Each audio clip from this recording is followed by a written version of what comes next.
Aujourd'hui, nous avons la chance d'interviewer Alexandre Malch, le CEO de Melty. Donc, pour commencer, est-ce que tu peux nous présenter ton parcours, ta formation et ton évolution de carrière? Moi, j'ai commencé Melty quand j'étais lycéen, donc au lycée quand j'avais 15 ans. Je trouvais qu'il n'y avait pas de site qui parlait de tous les sujets qui passionnent les jeunes, donc je me suis dit, il faut en faire un. Et après, j'ai fait une école d'informatique qui s'appelle Epitech, après avoir eu un bac S avec 10,00 pile, tu vois, histoire d'être juste. Et je me suis bien éclaté dans cette école où j'ai eu la chance de devenir prof. Puis du coup, ils ont investi dans ce qu'est Melty aujourd'hui. Et puis aujourd'hui, c'est devenu un super groupe média pour les jeunes. Génial. Donc, est-ce que tu peux nous présenter plus intensément l'entreprise et nous parler un peu plus de manière super intense, c'est le plus gros groupe média pour les jeunes sur Internet aujourd'hui. Parfait. Donc, on a plusieurs médias, dont Melty, mais également Melty Fashion ou Melty Style ou encore Tiramisu. Et notre travail, c'est de parler de tous les sujets qui passionnent les jeunes, partout et tout le temps, de créer des contenus cool et de mettre en avant l'énergie positive de la jeunesse. On est bien sûr présent sur le web et surtout sur le mobile, avec 27 millions de lecteurs par mois, mais on est également présent de manière très forte sur les réseaux sociaux avec 4,5 millions de fans, et sur Snapchat, et notamment Snapchat Discover, qui est une sorte de magazine digital très très impressionnant. Très bien. Et est-ce que tu sais ce qu'est une culture d'entreprise, j'imagine? Ouais. Est-ce que tu peux la définir avec tes propres mots?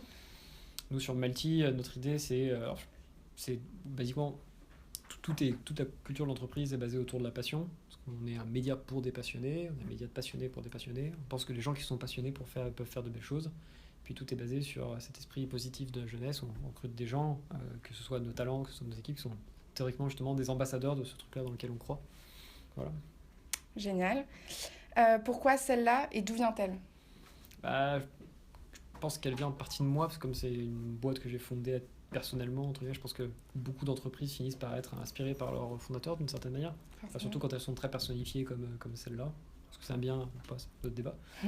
Mais en tout cas, c'est des valeurs dans lesquelles je crois personnellement. Et quand on a construit Melty avec le cofondateur Jean-Michel Nicolas, on s'est toujours dit on veut un site sur lequel on met en avant des jeunes positifs, sur lequel on veut montrer qu'on veut faire de belles choses ici. Donc voilà pourquoi ce qu'on a construit. Génial. Est-ce que tu as des rites, des habitudes de fonctionnement lors des recrutements, des formations, des réunions ou même dans la prise de décision? Oula, des rites, c'est compliqué ce truc-là. On a un petit déjeuner tous les lundis matins avec les salariés, qu'on appelle le Thanks God It's Monday, avec toutes les équipes, qui permet de présenter notamment les nouvelles personnes qui rentrent dans l'entreprise. Et toutes les nouvelles personnes qui rentrent dans l'entreprise font un poème à Tam Tam, qui est la mascotte de l'entreprise, qui est un poème complètement débile, mais qui permet notamment, un lundi matin, de focuser l'attention des équipes sur les nouveaux entrants, et surtout, avant ce poème, de présenter ce qu'ils vont faire dans l'entreprise, à quel poste ils sont et pourquoi. Très bien. La question suivante, c'est selon toi, quel est le rôle d'un manager pour s'assurer que la culture d'entreprise est bien appliquée? Je pense qu'il doit déjà y croire dans cette culture d'entreprise. Je pense qu'il doit lui-même en être un ambassadeur et le principal vecteur. Puis après, lui, en fonction bien sûr de son pôle et ses équipes, de l'animer et de faire en sorte que ça fonctionne. Pour qu'une culture d'entreprise fonctionne bien, il faut qu'elle soit globale, il faut qu'elle soit fédératrice, il faut que l'ensemble des équipes, bien sûr, y contribuent et la fasse évoluer aussi. Ok. En cours, on a surtout travaillé sur le rôle du manager. Du coup, on a centré une question sur le rôle du manager. Donc, selon toi, quel est le rôle d'un manager pour s'assurer que la culture d'entreprise est bien appliquée? Je ne sais pas si c'est le rôle du manager forcément, c'est le rôle de tout le monde d'une certaine manière. Encore une fois, ça dépend. Nous, on est sur une boîte où on a une mission qui est très définie, les objectifs sont définis, on recrute des gens précisément, notamment par rapport à leur passion. Je trouve que c'est plutôt à l'ensemble de l'entreprise de regarder ce qui s'y passe.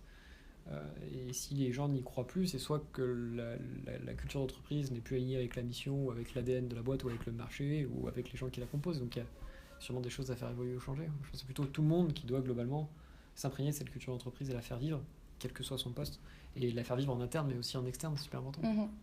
Ok. As-tu déjà mélangé des cultures différentes pour des missions?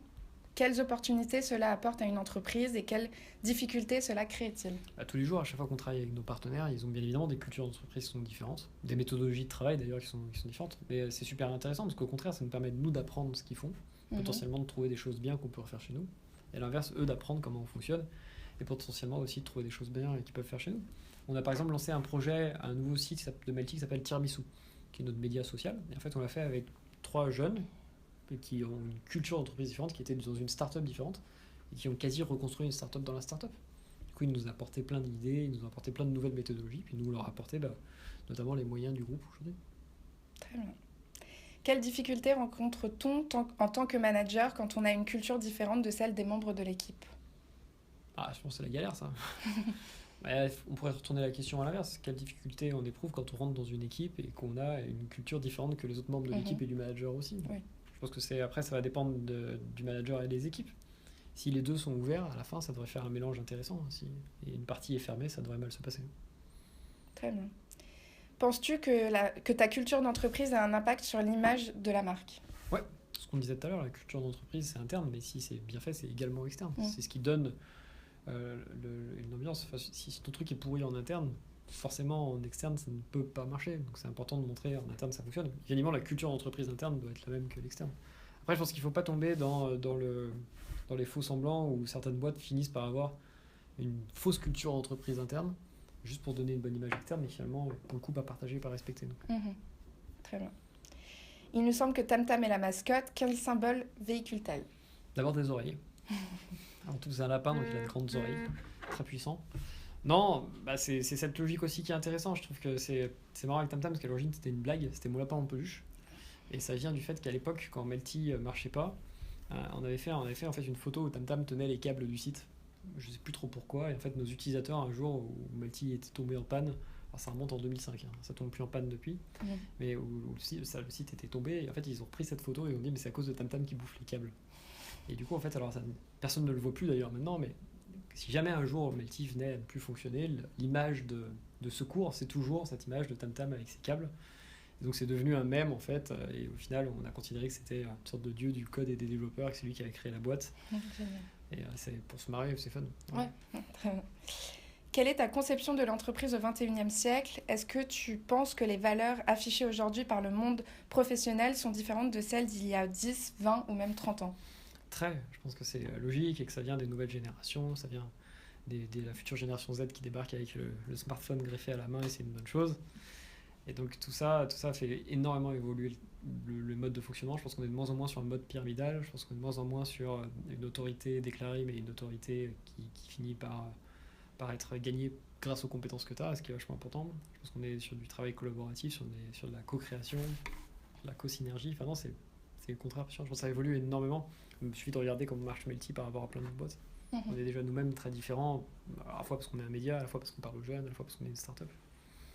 Et je trouve que c'est intéressant d'être aujourd'hui dans des boîtes qui de plus en plus vont recruter des gens pour travailler sur des projets, pas sur une durée indéterminée, quasi plus malheureusement, mais dire on va vous recruter pour travailler sur des projets, il faut que vous soyez passionnés par ce projet et qui vont donner à leurs équipes tous les outils pour faire en sorte que ce projet devienne leur projet et qu'elles puissent le mener à terme avec les outils de l'entreprise sur une période donnée, avec des objectifs donnés, quitte à reconduire ensuite sur un autre projet dans l'entreprise ou quelque part ailleurs. Voilà.